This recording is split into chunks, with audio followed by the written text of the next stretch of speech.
بسم اللہ الرحمن الرحیم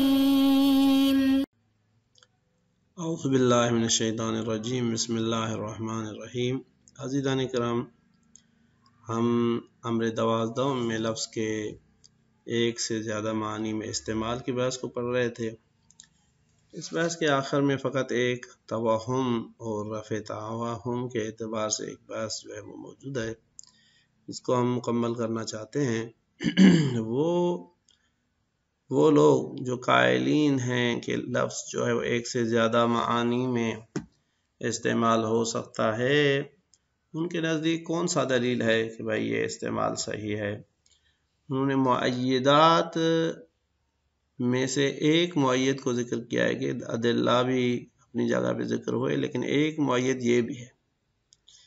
وہ معید مصنف فرماتے ہیں کہ یہ حقیقت میں ایک توہم ہے، یہ دلیل نہیں بن سکتا، یہ معید بننے سے قاصر ہے۔ وہ یہ ہے کہ بھائی رفع توہم جو ہے وہ یہ ہے کہ بعض اخبار جو ہیں وہ اس بات کے اوپر دلیل ہیں کہ قرآن کے 7 یا 70 بطون ہیں، کہ بھئی ایک لفظ ہے ظاہراً، پھر اس کی جو دلالتیں ہیں وہ 7 ہیں، یا بعض کہتے ہیں کہ محمولات قرآن جو ہے وہ 70 سے زیادہ بھی ہیں۔ تو اگر آپ لفظ کا ایک سے زیادہ معنی میں استعمال جائز نہیں سمجھتے تو یہ 70 بطون یا 7 بطون جو ہے یہ کس طرح سے صحیح ہوں گی؟ تو پہلے اس توہم کو پڑھ لیتے ہیں، پھر اس کے بعد جو ہے وہ مصنف کا جواب ہم پڑھ لیتے ہیں۔ مصنف فرماتے ہیں کہ وہم و دفع، ایک وہم اور اس کا دفع۔ لعلک، شاید تم جو ہے تتوہم، وہم کرو،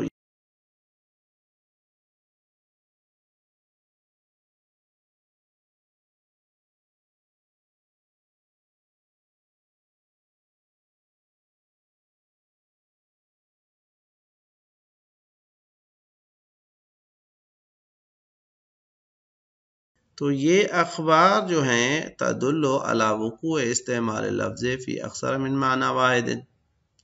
یہ اخبار دلالت کرتی ہیں کہ لفظ جو ہے وہ ایک سے زیادہ معنی میں استعمال ہونا نہ فقط ممکن ہے بلکہ واقع بھی ہوا ہے۔ فضلاً عن جوازی، یہاں پہ جواز کو آپ امکان کی معنی میں لیں کہ یعنی فضلاً عن امکان ہی، ہم تو کہہ رہے کہ ممکن ہے یا نہیں، لیکن یہ احادیث اس چیز کے اوپر دلالت کرتی ہیں کہ بھئی نہ فقط جائز ہے بلکہ واقع بھی ہوا ہے، تبھی تو اس کے 7 بطون یعنی 7 معنی ایک ایک لفظ یا ایک ایک جملے سے لی گئی ہیں، یا 70 معنی جو ہے نا وہ ایک ایک جملے سے لی گئی ہیں۔ تو یہ تبھی صحیح ہوگا جب ہم کہیں کہ لفظ جو ہے نا وہ ایک سے زیادہ معنی میں استعمال ہوا ہے۔ یہ وہم۔ مصنف اس کا جواب دیتے ہیں کہ ممکن ہے کہ ہم کہیں کہ لفظ فقط ایک ہی معنی میں یہاں پہ استعمال ہو، اگرچہ ہم بھی قائل ہیں اس کے 7 یا 70 بطون ہو سکتے ہیں، لیکن لفظ جس معنی میں فنا ہوا ہے یا جس معنی کے لیے عنوان بنا ہے وہ معنی جو ہے وہ ایک ہی ہے، ایک سے زائد نہیں ہے، اور دیگر معانی کا مستقلاً ارادہ کیا گیا ہے،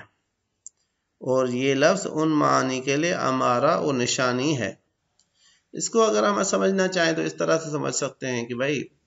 میرے سامنے شاگرد بیٹھے ہیں اور میں ان کو کہتا ہوں بھائی 7 ہو گئے ہیں، تو لفظ کو جو میں نے ظاہراً استعمال کیا ہے وہ یہ ہے کہ بھائی لفظ 7 کی معنی میں دلالت کرتے ہیں، ہو گئے ہیں وہ اسی ہو گئے کے معنی میں، اور کلی جملہ یہی کہہ رہا ہے کہ بھائی 7 کا ٹائم جو ہے وہ 7 ہو چکے ہیں۔ تو اس میں تو کوئی اور معنی جو ہے نا ظاہراً لفظ اتنی الفاظ میں استعمال ہوا ہے، لیکن میں ایک علیحدہ مستقل معنی کا ارادہ کر سکتا ہوں کہ بھائی جس کو طلاب بھی سمجھیں اور ہم بھی سمجھیں کہ بھائی 7 ہو گئے تو ابھی پڑھنے کا ٹائم ہو چکا ہے، یا ابھی چھٹی کا ٹائم ہو چکا ہے، یا اسی طرح سے کھانے کا ٹائم ہو چکا ہے۔ تو 7 ہو گئے ہیں کہ اس چیز کے اوپر دلالت کہ ابھی فلاں چیز کا ٹائم ہو گیا ہے، یہ الفاظ اس کے اوپر دلالت نہیں کرتے، یہ فقط ان کے لیے نشانی اور امارہ ہے۔ تو اس صورت میں کہتے ہیں کہ ہم کہہ سکتے ہیں کہ قرآن میں جو لفظ استعمال ہوئے ہیں وہ اگرچہ اپنے جو ظاہری معنی جن میں ان کا ظہور ہے اسی میں دلالت کرتے ہیں، اسی کے اوپر جو ہے نا وہ نشانی ہے، لیکن یہ دیگر معانی کے لیے بھی مستقلاً جو اس الفاظ سے ارادہ کی گئی ہیں ان کے اوپر اشارہ اور امارہ ہو، تو اس صورت میں یہ دلالت جو ہے نا وہ ثابت نہیں ہوگی آپ کی، استعمال لفظ در اکثر من معنی نہیں ہوگا، کیونکہ لفظ تو ایک ہی معنی میں استعمال ہوا ہے۔ نمبر 2، ارادہ فقط ایک ہی معنی کیا گیا ہے، لیکن یہ معنی اپنے لوازم رکھتی ہے بہت سارے، اور ان لوازم میں سے ایک جو ہے نا لازمہ یا 6 لازمے یا 7 لازمے یا 70 لوازم معنی ہیں جو اس کی معنی نہیں کہلاتے، اس معنی کے لوازم کہلاتے۔ جس طرح سے میں کہتا ہوں بھئی قلم لے آؤ تو اس کی مراد ہے کہ دوات بھی لے آؤ، جس طرح سے معنی دلالت التزامیہ کے بنیاد پہ ہم نے سمجھا تھا کہ ایک چیز کی دوسری چیز کے اوپر دلالت ہوتی ہے، تو وہ جو ملزومات ہیں وہ 7 بھی ہو سکتے ہیں 70 بھی ہو سکتے ہیں، لیکن اس کا معنی یہ تو نہیں ہے کہ اس لفظ کی معنی مطابقی میں وہ دخالت پیدا کر لے۔ تو قرآن کا جو اشارہ ہے کہ قرآن کے 7 بطون یا 70 بطون جو روایات کا اشارہ ہے وہ حقیقت میں ان لوازم کی طرف اشارہ ہے۔ لہذا فرماتے ہیں وَلَكِنَّكَ غَفَلْتَ، یعنی لعلک تتوہم کا جواب یہ ہے کہ تم نے یہ وہم تو کر لیا لیکن تم اس چیز سے غافل رہ گئے کہ ان لا دلالت لها اصلا علی ان ارادتها یا ان ارادتها کان من باب ارادت المعنی من اللفظ، کہ ان اخبار کی کوئی دلالت نہیں اس چیز کے اوپر کہ ان کی مراد جو ہے وہ لفظ سے کہ بھئی وہ 7 یا 70 بطون رکھتے ہیں، ان کا ارادہ یہ ہو کہ یہ جو 7 بطون کا ارادہ کیا گیا ہے یا 70 بطون کا ارادہ کیا گیا ہے کان من باب ارادت المعنی من اللفظ، یہ لفظ سے معنی کے ارادے کرنے والے باب میں سے ہو، تاکہ آپ اعتراض کریں کہ بھئی لفظ ایک سے زیادہ معانی میں استعمال ہو چکا ہے۔ فَلَعَلَّهُ كَانَ بِإِرَادَتِهَا فِي أَنفُسِهَا، ممکن ہے کہ اس کا اشارہ اس طرف ہو کہ یعنی ان معانی کا ارادہ کیا گیا ہے فی انفسها ذاتاً حال الاستعمال فی المعنی، اس حال میں کہ جب لفظ کو اس کی معنی میں استعمال کیا جا رہا ہے، اس استعمال سے ان بطون کا ارادہ کیا گیا ہے۔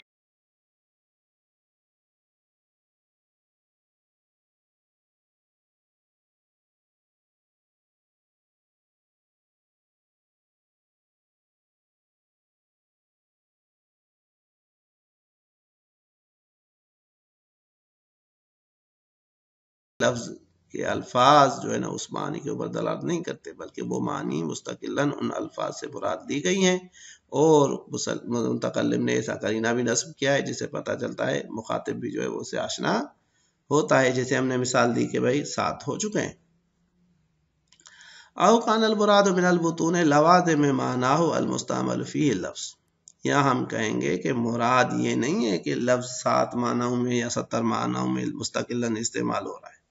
بلکہ لفظ جو ہے وہ اپنی معنی مستعمل فی میں استعمال ہوا ہے جس میں لفظ کو استعمال کیا گیا ہے، لیکن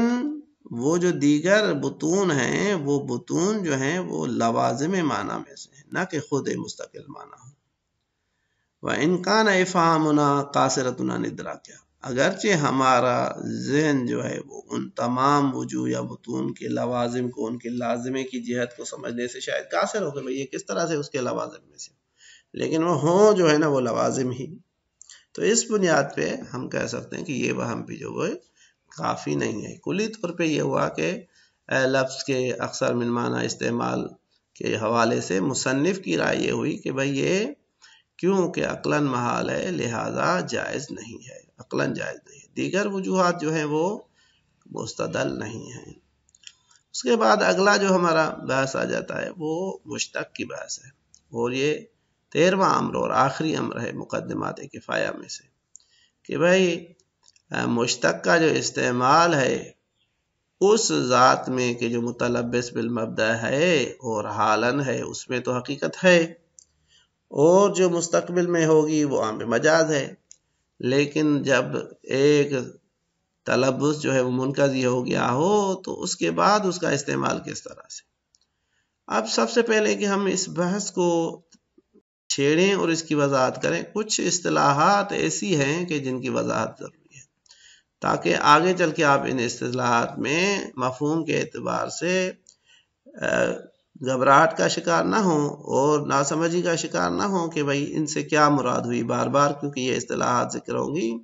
لہذا ہم نے ایک مثال کے ذریعے سے ان معانی کی تقریب کی ہے، آپ بھی ان کو سمجھنے کی کوشش کریں۔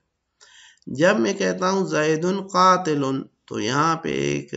مشتق ہے، ایک موصوف ہے جس کو یہ صفت دی گئی مشتق کی کہ زید جو ہے وہ قاتل ہے۔ اب اس مثال میں ایک ذات ہے، ایک مشتق ہے، ایک مبدا ہے، ایک تلبس ہے، ایک حال تلبس ہے، ایک انقضاء تلبس، یہ ساری اصطلاحیں اس مثال کے ذریعے سے ہم سمجھیں گے کہ بھئی ذات جو ہے وہ اس مثال میں وہ موصوف ہے جو مشتق کے ساتھ متصف ہے، اس کو ہم کہتے ہیں زید۔ مشتق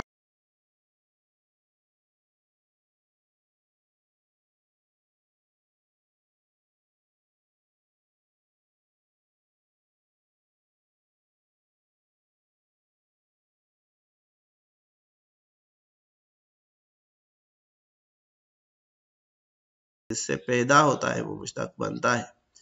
جیسے قتل جو ہے وہ صفت ہے، وہ مفہوم ہے، وہ معنی ہے کہ جس سے قاتل کی صفت جو ہے وہ منتزع ہوتی ہے، تو اس کو مبدا کہتے ہیں۔ تلبس وہ متصف ہونا، بھائی جب تک زید کی ذات قتل کی مبدا کے ساتھ متصف ہے تو وہ قاتل ہے، مثال کے طور پہ تو ہم کہتے ہیں متلبس ہے، یعنی کیا؟ متصف ہے۔ تلبس بے معنی متصف ہونا۔ اب ہر ذات جو ہے وہ مبدا کے ساتھ متصف ہوتی ہے۔ حال تلبس یعنی وہ زمانہ تلبس کے جس زمانے میں ذات مبدا کے ساتھ جو ہے وہ متلبس ہوئی تھی، متصف ہوئی تھی، وہ حال تلبس ہے۔ اب ہو سکتا ہے وہ زمان ماضی ہو سکتا ہے وہ زمان حال ہو سکتا ہے وہ زمان مستقبل ہو، تو حال تلبس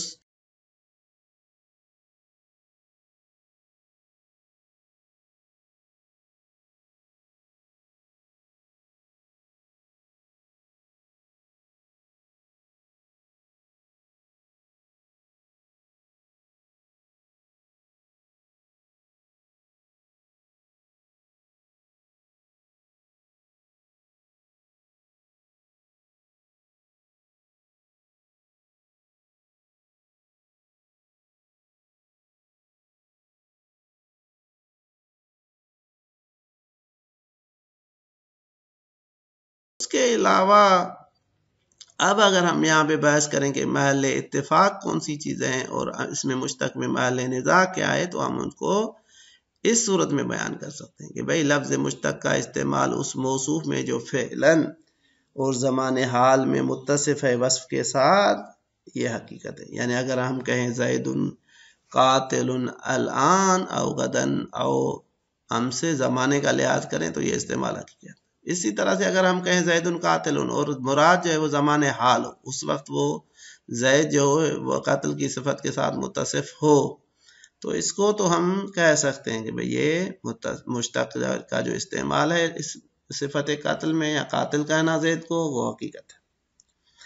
اگر ایک شخص اور مجاز ہوگا یہ استعمال جب ایک شخص ابھی متصف نہیں ہوا، بعد میں متصف ہوگا مبدا کے ساتھ اور ہم ابھی اسے مشتق کے ساتھ موصوف کریں۔ مثال کے طور پہ ہم کہیں زید عالم، آج مکتب میں آیا ہے، آئندہ وہ عالم بنے گا، میں اس کو ابھی کہوں عالم کہ بھئی یہ متصف ہے مبدا علم کے ساتھ،